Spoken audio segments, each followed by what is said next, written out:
the negotiation begins when you apply. I don't think a lot of people realize that, but there is always going to be a question: how much are you currently making, and how much do you hope to receive should you get this job? And so you need to know a number or something to put in that as you apply for the role. So you actually need to do your homework before you hit submit on the application.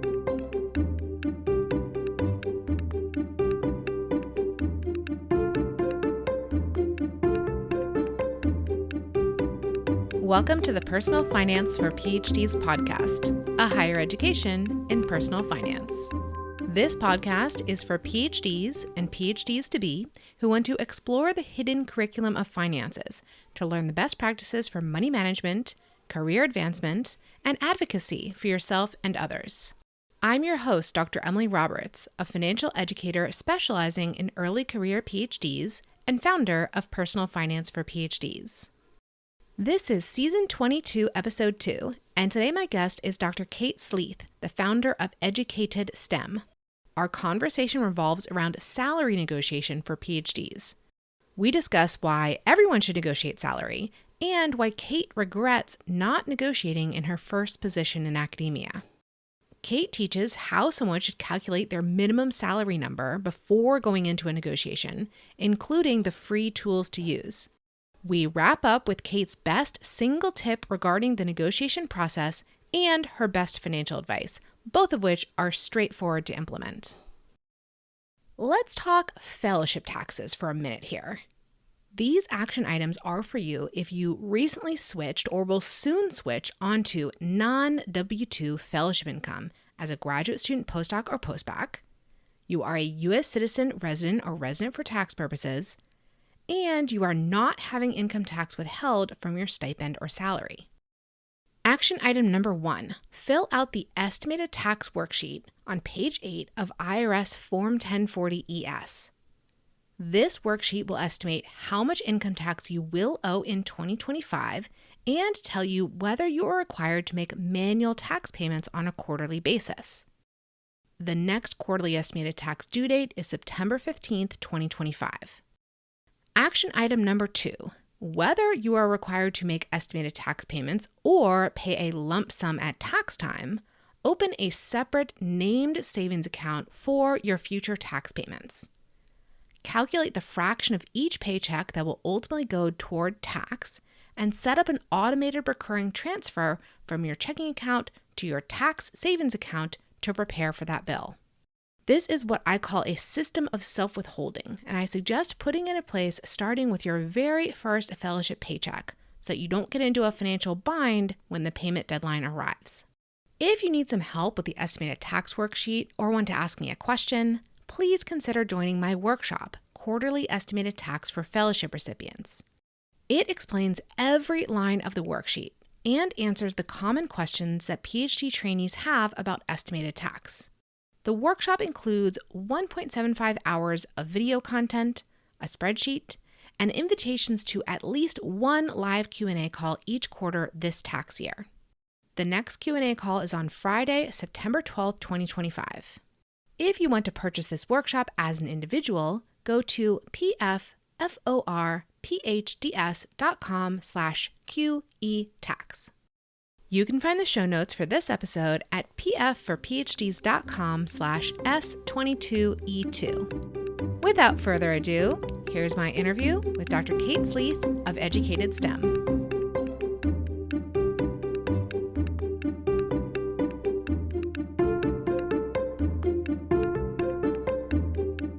I am delighted to have on the podcast today Dr. Kate Sleeth, the founder of EduKatedSTEM. And Kate and I actually met last spring. We're recording this interview in August 2025, but we met at the National Postdoctoral Association annual meeting in March 2025. And I went to Kate's talk on negotiation, and I knew immediately that she had to come on the podcast and share a number of her insights with you. Now, I want to give you a warning that Kate and I could talk for hours about our subject today, which is negotiation of salaries. But we're not going to, because this is a brief podcast episode. So if you want more from Kate, she gives workshops. She can work with you as an individual. She has follow-up resources. So I'm going to have her point to all that stuff later. So we're just giving you a teaser into this topic today. So Kate, again, welcome to the podcast. Would you please give us some more background about your career and what Educated STEM is? Thanks, Emily. Thank you for having me. So I was a scientist. I was a biochemist. I have a PhD. My thesis was on DNA repair mechanisms, and I did 3 postdocs. So I'm a very experienced postdoc person, and I have experience in both the UK and America. I moved to LA to do my 3rd and final postdoc, and then I moved into a graduate school administration. So I went from a lower administrator all the way through to being the Associate Dean of Administration and Student Development. And it was over that time that I got interested in giving webinars, seminars, things like that on a variety of topics, negotiation being the one that everybody is always excited about. And Educated STEM is an offshoot of that. I thought I could help more people. So I have a YouTube channel where I put up advice on various things. Again, I have a series on negotiation up there. And I go in, as you said, I give talks at conferences and also universities, things like that. So I will be talking at SACNAS if everyone's coming to SACNAS later in the year. Oddly enough, I'm not talking about negotiation at that one, but I will be talking if people are at that meeting. Beautiful. Thank you so much. And let's get more of like your sort of personal story into how this became a passion point for you when you first started teaching more and more about negotiation. So negotiation is something that everybody needs to learn how to do, right? We all want to make more money or have better things to do with our job, whether that's more days off or the ability to work remotely at times and other things. You have to ask that during the negotiation if you hope to receive them. And so whilst I was a postdoc and when I was a lower administrator, I saw a lot of people talk about negotiation, and it was always lots of acronyms and it was very theory based. And they didn't really tell you, this is how you do it, these are the tools that you use, and this is how you structure it. And I thought, well, there has to be an easier way, a more straightforward way of explaining how to do the negotiation. So I read a few books around the topic. I saw some presentations that I thought did a little bit more than the average, this is the BATNA, these are the acronyms. And I was like, no, I'm going to make my own. And it's completely tailored. What you saw in the spring at the NPA was tailored to a postdoc audience in the city that we were in. And so whenever I come to an institution, whether that's over a webinar or in person, I talk about that location. So all of the examples I use are for either, depending on the audience, a postdoc, graduate student, whatever, at that location. And then I talk about jobs that they might want to go to, cities that they might want to move to. And it's all relevant, all of the searches that I've done within the past week. So the information I'm showing is absolutely relevant at the time that I'm showing it. And realistically, I did not do well at my first negotiation. Obviously, as a postdoc, you don't negotiate really. There isn't a lot you can do. When I moved into the role as an administrator, I was on a visa, and they said that they were going to support my green card application. And because of the expense of that, they were going to reduce my salary because they would be paying for my green card. And that affected every single salary negotiation after that, because obviously the lower you come in, the higher the increases you need to be to kind of bring you back to where you should be. And in the end, they didn't pay for my green card. So learn from that and negotiate appropriately, because I could have said, no, I understand you're going to be paying for my green card, but I ought to be being paid a higher amount even with that, because that definitely impacted every single salary negotiation and promotion that I ever received. And your leading directly into where I wanted to go with this next part of the conversation, which is why should people negotiate? You've just given us one reason, is that at least as long as you stay with the same organization, that level that you come in on is going to inform every single salary you receive at that organization for the rest of your time there. So that's one reason. Let's start off as high as we reasonably can here. But what are some other reasons or motivations for negotiation? So obviously, yes, you obviously want more money. More money is always lovely. But it's going to help people who come into your role after you leave, because they always look at the previous person's history. And if you negotiate a higher salary, the person after you will hopefully also get the higher salary. So if it's hard for you to think, I need to negotiate for me personally, be altruistic and think about the people who are following you afterwards. You're going to help them, kind of give them a leg up. I really loved when I heard you point that out. It wasn't a phrasing or an angle on that I'd quite heard of or thought about before, but I realized that. So when I speak about negotiation, which is not that often because it's not really my area of expertise, I do it more in the grad student realm because, as you said, postdocs, it's not that usual to negotiate. Graduate students, it's even more unusual, yet some people do it. And this is one of the reasons why I think that people should at least try, is because you're communicating, you're signaling to that person on the other side of the table from you, it is important that I and people in my position are compensated appropriately. So please consider increasing my stipend. But really that bleeds over into your peers and the people who follow you. It just you signaling that this is an important area that you value, that you want to be paid reasonably well. So I really love that point. Think about the person following you in the position after you. Yeah, the budget for that position is going to be expanded if you're successful in your negotiation. Mm-hmm. Yeah, it's a key thing. And also, it makes you feel more appreciated, because if you don't negotiate and you come in thinking that you got a great salary and there's other people who have maybe even the same title and role and position as you, and you find out they're making, I don't know, anywhere between 5 and 20,000 more than you are not going to feel appreciated. And the company didn't do anything wrong. They obviously want to bring you in as cheaply as possible because they want to save money. It's not necessarily a good thing, but it's the reality of the situation. And so they are trying to negotiate you down. You want to try and negotiate your worth and show them the skills that you're bringing to the table, and therefore you earn hopefully more money. But if you don't do that at the beginning and you find out that other people are earning potentially significantly more than you are not going to feel appreciated. You may start looking for a different role somewhere else. And that's one of the reasons why actually, like you, the job candidate, and also the employer, that's actually an area where you two are aligned. You both want you to be happy in that role, and compensation is part of that because turnover is so expensive for companies. And so it's really in their best interest to keep you happy with your compensation so that you have longevity there. Mm-hmm. Are there any other reasons for negotiation that you'd like to add? So the other reason to negotiate is it's just good practice. And it's something that I talk about in my presentation. You negotiate all the time. It's just not necessarily for a salary or for benefits. So even if you're talking with someone about your plans for this evening, what restaurant you want to go to, what movie you want to see, you are negotiating hopefully to get what you want. And so it will definitely help. And you need to practice before you go in to get comfortable with the idea of asking for more money. And you're not going to say that you're entitled to more money or you deserve more money. You're going to be very polite about it and deferential, but you will make sure that the person that you're talking to understands that you would appreciate to receive more money or benefits or whatever it is. And you have to remember, a lot of the time, the person that you're negotiating with doesn't necessarily have the power to make those decisions.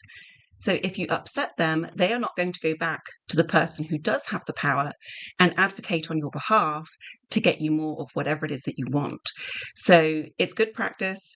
It will help you in everyday life if you can kind of keep cool and measured and just ask for what you want.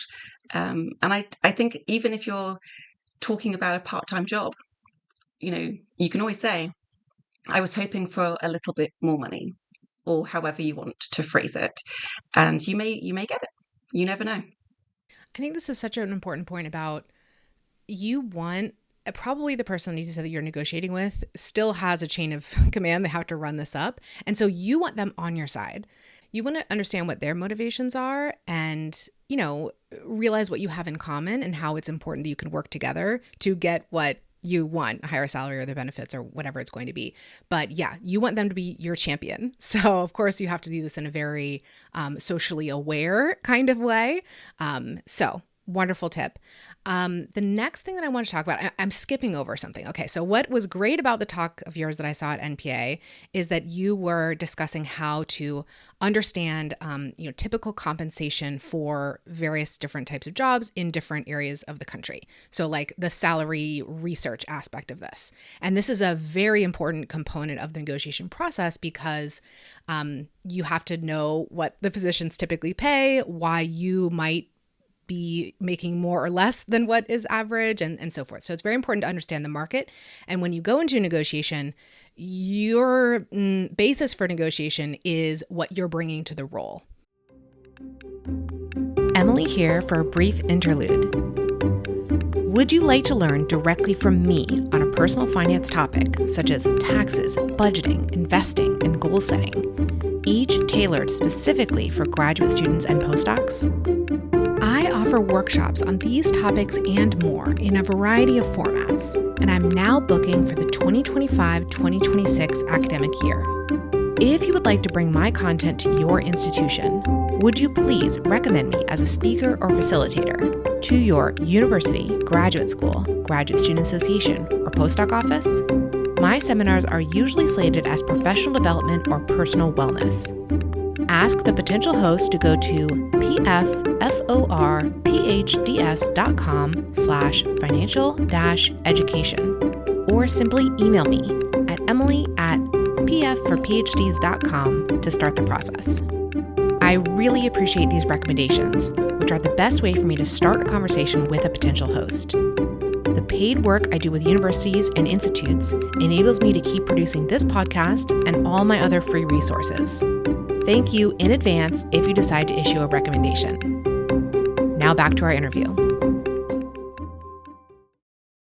However, there is a back part of this calculation that's what we're going to talk about in the interview next, which is how much do I, as a job candidate, actually want and need to make? Irrespective of what the job type pays, you as a person have a number that you would like to make. And, hopefully that job will typically pay you more than that personal number that you need, but you at least need to know the number. Because when you go into that negotiation process, you need to know what number we are not going to go below, for sure. So in your talk, you discussed the salary research. That is so important. We're skipping over it right now. We're not doing it in this interview. What we're going to focus on instead is that personal part of it, understanding what your number is. So can you tell us more about how you teach people that part of the process? How do they come up with their own personal minimum salary number? So a lot of the time it's on your budget. So I always encourage the first thing you do before you apply for a job, before you have a major life change, so a marriage, a divorce, getting a pet, getting, having children, make sure you know how much money you need to survive. So I have a budget. You can go in and download it.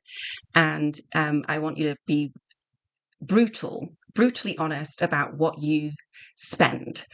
Because I've done this with undergrads and they are potentially spending their parents' cash. So they are less realistic about how much money they would like to earn. Like I've done this and they've come out and said, I need to make a starting salary of at least $150,000 because I can't give up, my food delivery costs. I go out multiple times a week and all of these other things. And I'm just looking at them thinking, wow, as a recent undergraduate with your degree, you are hoping to make 150,000. Like you need a decent reality check. So go through, your rent and all of those things. Know exactly how much you need to survive. And that is the number that you cannot possibly go beneath, because if you don't make that, you can't pay all of your bills. You can't pay back any debt that you might have. That is absolutely the lowest that you can go. But you might not decide that that is the lowest that you are willing to take. So during your research, and whenever you apply for a job, you are going to do some research. There are many different websites that you can use. My personal favorite tends to be salary.com, but there are others out there. I'll just mention some. You have Indeed, obviously. You have salary.com, which is what I use all the time. Salary Expert, Payscale, myplan.com. And then if you're thinking about moving location, you then need to do a cost of living comparison. And again, lots of those websites also have it. Salary.com has it. That's what I use. And what you do is you put in where you're currently living, the salary that the job might have where you're currently living. And then, I'm thinking about moving to insert city, and it will literally come back and it will tell you, the city that you're considering moving to is either more or less expensive than where you are. So if it's more expensive, it will tell you, you need to make this much money in order to maintain the standard of life that you've currently got. And obviously, if you're going to somewhere that is cheaper, then you'll have a better standard of living. But that is definitely something to consider, because I live in Los Angeles, and if you move to LA, you can definitely get sticker shock because everything here is so much more expensive. I think there's only San Francisco and New York that are definitely more expensive to live in, but there's some cities that are also somewhat close. But I always use moving to LA as my example, because everyone is always like, ooh, yes, you can have the job, but usually the increase in salary may or may not be equivalent to what you need to maintain your standard of living if you move here. And that's just something that you need to consider. Because if you're taking a promotion, if you're moving somewhere, you hope you have more money, you have a better quality of life, that you can have more savings. Absolutely. You always have to put those numbers in the context of the local cost of living. I totally agree. And I actually wanted to expand a little bit more on what you just said about, well, maybe you actually want to increase your lifestyle as you move along in your career. And I especially think about this in the transitions from, graduate student to postdoc, from postdoc to having a proper permanent post-PhD job, maybe as you receive promotions later on. Because I think where you started was absolutely correct. Let's take what we're currently spending, multiply that by some factor, depending on where you're moving. That's a minimum. Well, okay, but who wants to live that grad student lifestyle forever and ever? Probably no one. And I do think it's appropriate as you make more money to increase your lifestyle, not mindlessly inflate your lifestyle, but add in some specific things that are really important to you. Like you mentioned, family formation, maybe you want to buy a home. These things are expensive and you may want them later in your life. So I would say when you're building that budget, start where you are, but then also add in those line items or those increases for what you want in your next stage of life. And one other small point there is your tax burden will change as you move along in your career. Specifically as a graduate student, you're not paying Social Security and Medicare tax. You will be paying those later on if you have a proper W-2 job.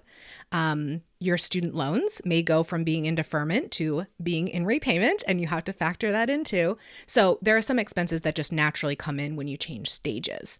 So I just want to point that out too, like take that minimum number, but why don't we add on to that minimum number too?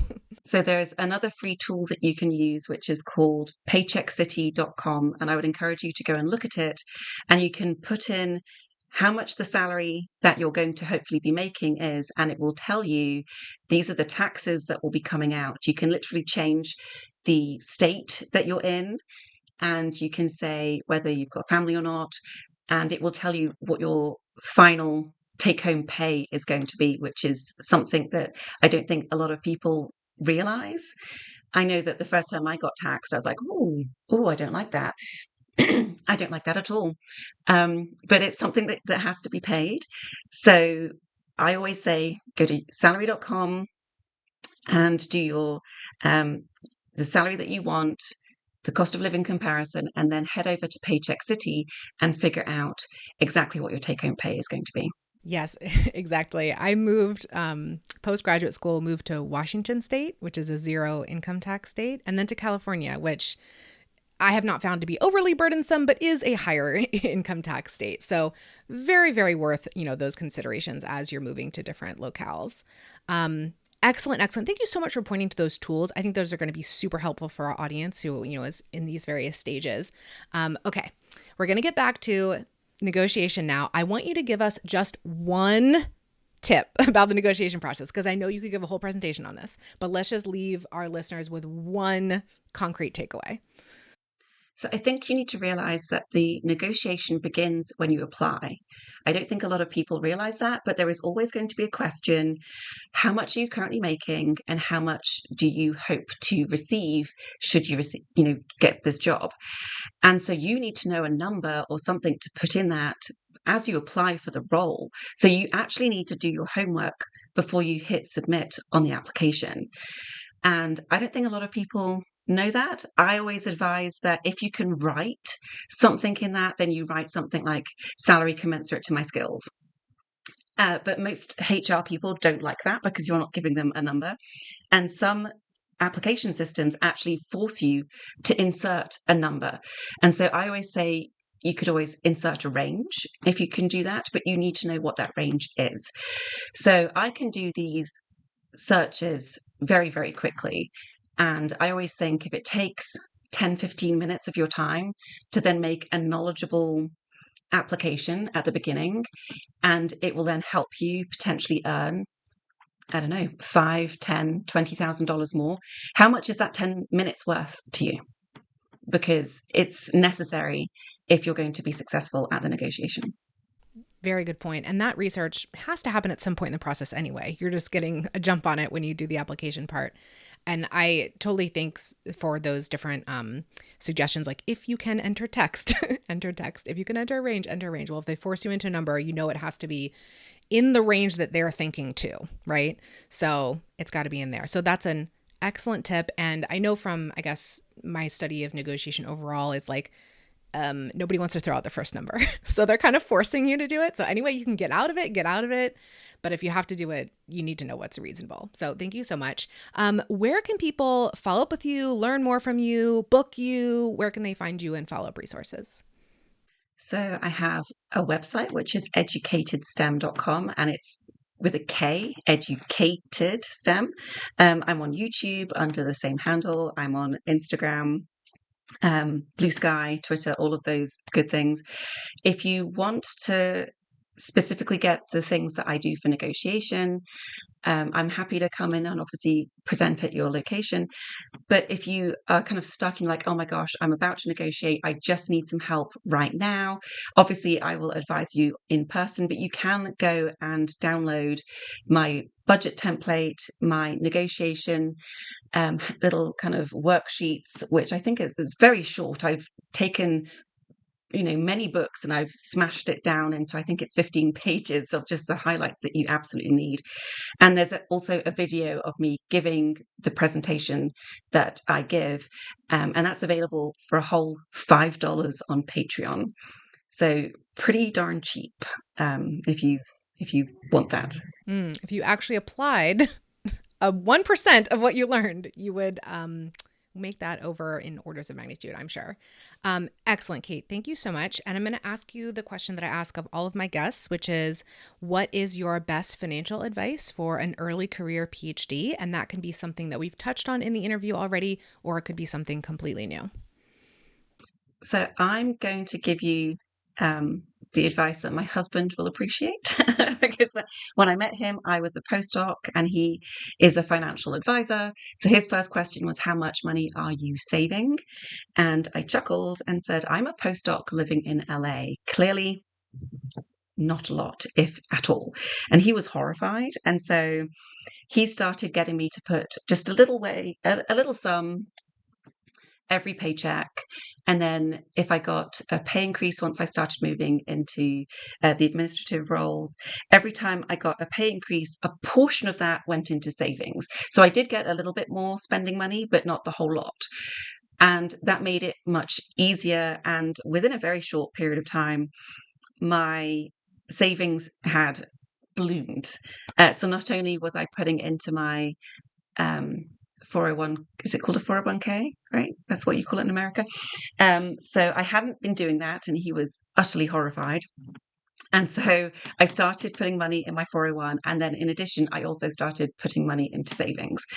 And it just helps. I can't think what the word is. Compounds. The amount compounds, so you get more money. So the earlier you start, the more money you have at the end. And I can't believe that is the advice that I'm giving, because he would be so happy. But it's a really important thing. And as a postdoc, I just didn't think I earned enough money to do that. And he just sat me down and was like, at some point you're going to be old and you're going to need money. Thank you, honey. Very blunt. And so, yes, it kind of hurts the first few months, and then you get used to it. And then it's really hard not to touch that money, because you're like, oh, I really want that thing. And I've got the cash right here. But you're thinking about your future self, and your future self will thank you when you're older and you have a cushion. Absolutely. I mean, it's excellent advice. And I like hearing it from you as like, I mean, obviously you're teaching negotiation, but not as a natural personal finance person, right? Like you learned this from the person who became your husband, and you implemented it in a time when you didn't think you could. And I think that's so common. Before we start saving in an intentional way, we always think it's impossible. I thought the same thing. So, but it's like, well, like he said, at some point you just have to do it because your future self needs this money. So just get started. And like you said, in a small way. And as you progress through your career, as we've been talking about, you negotiate for more, you put part of that raise, increase your savings rate. Part of it is spent on lifestyle. Perfect. Everybody's happy. So I love that advice. Kate, thank you so much for coming on the podcast. It was a pleasure to meet you at NPA, and I'm so glad we got to record this conversation for my audience. Thank you for having me, Emily.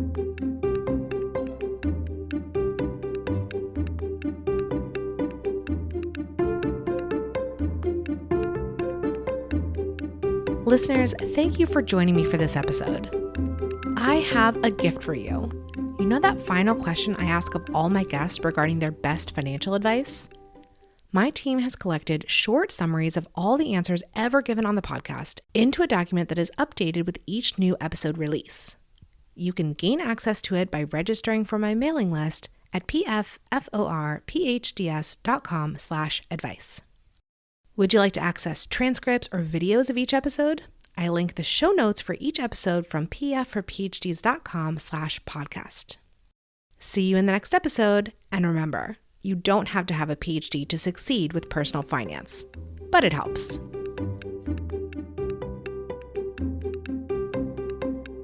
Nothing you hear on this podcast should be taken as financial, tax, or legal advice for any individual.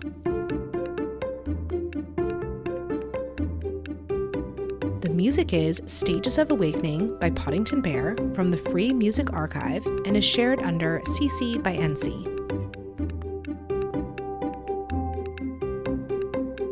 Podcast editing by me and show notes creation by Dr. Jill Hoffman.